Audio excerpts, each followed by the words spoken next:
Get you one of these. Welcome back to another episode of that Stay Off My Grass podcast. You got your boy Suns fan Randy, and you got Broke Jumper Jay in the building. What's going down, man? What's going down? Nothing much, man. Nothing much. Just get to sit at home and heal up and watch these Lakers take on these Suns. Get that first dub of the year. But go ahead, man. But yeah, man. So we got the Suns versus the Lakers, and I initially today I was like, you know what? I'm gonna come in here. I thought that I was gonna come in here and disrespect Kevin Durant because I didn't think he was gonna do what he did today. Because I was just like, the last time he's been playing, he hasn't really taken that role. He's been really like kind of passive and just stuff like that. But today I had to put some respect on his name. He kept us in the game. I was like, if he don't give us 40, then you know what I'm saying? But he gave us 39, which is good enough. And I'm not even really mad at this L. Mhm. I feel like, to me personally, I feel like this was one of those ones where I feel like it was the business of basketball kind of lost us this game. And if you don't know what I'm talking about, I feel like there was a lot of people on this bench that I feel like could have contributed to help us out because I feel like realistically we lost this game in the fourth quarter. You know what I'm saying? We scored 11 points in the fourth quarter, and I want to say I think KD scored all 11 of them. But up until like that 3-minute mark, we was like getting outscored like 20 something to 3. Mhm. So shit was crazy. Like I said, I had to put some respect. Like, okay, KD still do got that dog in him. He can carry a team to the, you know what I mean? And honestly, like I said, I'm not really too mad because I didn't think this game was gonna be this close. I didn't think we was even gonna be in this game for real, for real. But and then how everybody played, we turned the ball over 20 motherfucking times. Shit was crazy. But Jay, go ahead. I'm gonna let you go ahead and get your shit off. All right, man. No, I'm just saying, it feels good to get that win of the season after getting, going up to the Mile High and losing. Getting that home opener is good. Split the season. I'm glad we don't start 0 for 5, 0 for 10, or whatever we did last year. I was kind of worried though. I'm not even gonna lie.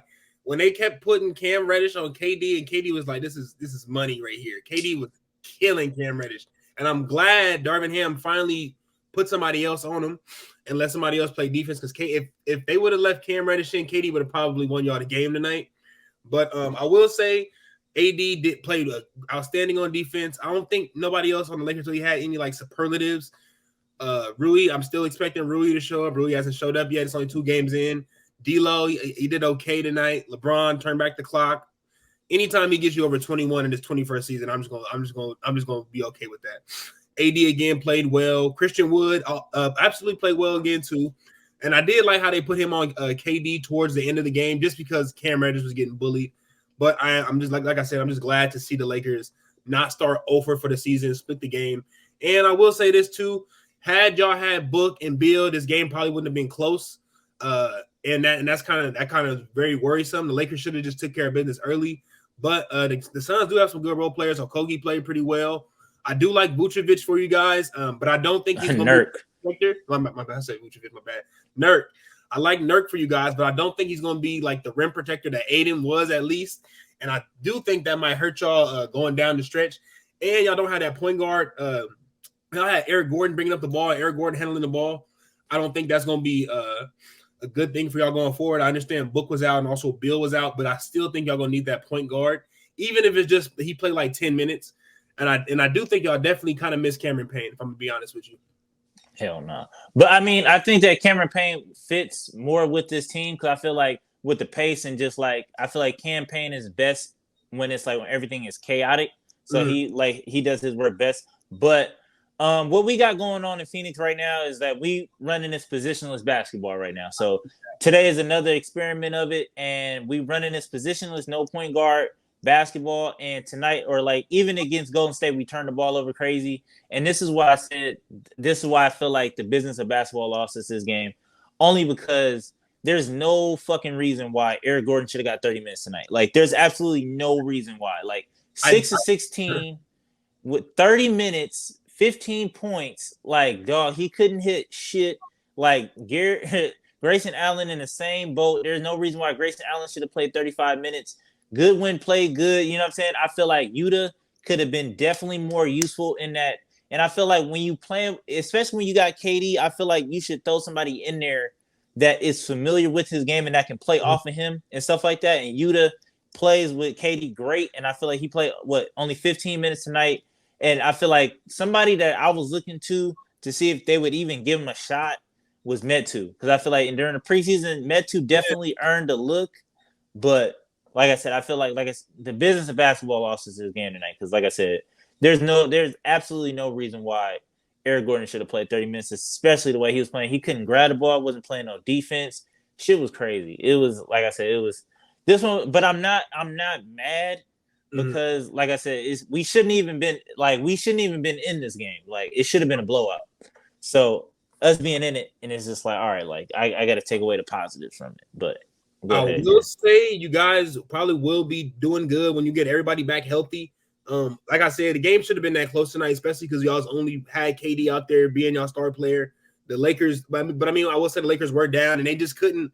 I feel like the Lakers still don't have like no set offense yet. It's like I feel like we can't just throw the ball in the AD and let him go to work. LeBron, he's playing scattered minutes tonight, and he's looking real like passive unless it's like open floor. But I will say I am expecting to get more out of Rui Hachimura and more out of D'Lo. Austin Reeves, we do need him to score more, but I will say the defense definitely improved in the second half of the Lakers. And I just want to see them play better defense, especially on star players. But when we play you guys, probably next time we play y'all have the full squad, it will look much more different. And the thing the Lakers did tonight a lot early was that they doubled KD. They kept sending the double, making somebody else beat us, and that eventually worked in the end. Because at the end of the game, I didn't see you guys really going through anybody else but KD. But as long as we only let somebody else other than KD beat us, even though you had close to damn near 40, I was okay with that. But in a different world, there will be no way we can just double KD and let Beal and Booker and everybody else feast. So I am expecting the Lakers to go back to the drawing board and fix that. And I am worried about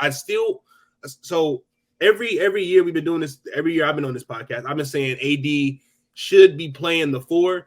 And he absolutely looked much different when he was in there playing with Christian Wood, and it was Christian Wood by his side. He was able to just be like on the back end and be able to be the help defender and not have to just body up with Nurk.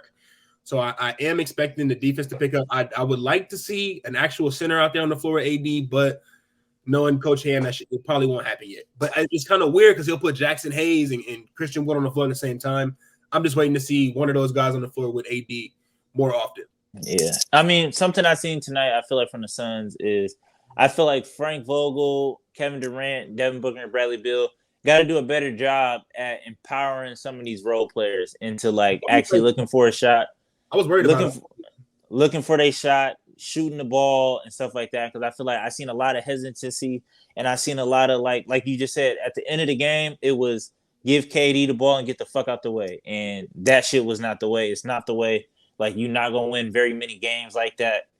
And like I said, I feel like everybody on this team, to me, can play. They can play. They can hoop. They can contribute more than fucking 3 points in the goddamn fourth quarter for sure. Mm-hmm. So, like I said, that just give KD because the same shit kind of happened in against Golden State, where it was like when KD was still subbed in the game, it was give KD the ball and get the fuck out the way. So, like I said, I feel like it has to be more of a narrative amongst the team with the leaders of the team to be like, look, like y'all came to play too. You know what I'm saying? Like y'all can ball and y'all can do y'all thing, man.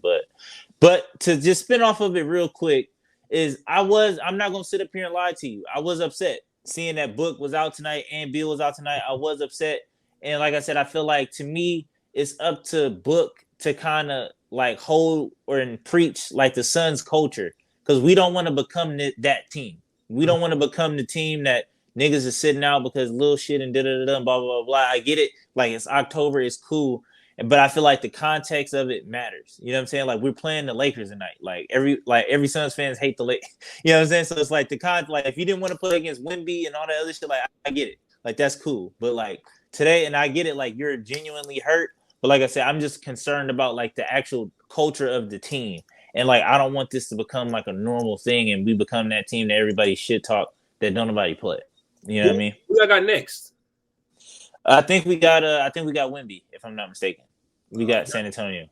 We got Utah on Saturday and then San Antonio. San Antonio is crazy because they don't really have like a small guard like that. They have like 2 guards on their team, but they for the most part they play like they got some big ass players like 6'4" and up. Is majority of the dudes on the floor. Kind of like y'all. They don't really run they don't have like a real true point guard on the floor majority of the time. But I am curious to see how the Spurs go about guarding y'all because they can for sure play. We got I want to say we got the Kings on Sunday, and that's our next one. But yeah, I cannot wait to go up there and create my own beam because it ain't gonna be no beam in the city on Sunday. Yeah, man. But that's gonna pretty much wrap it up for us here tonight, man. Suns fans, don't get too mad. But until next time, dog. Peace. Go Lakers.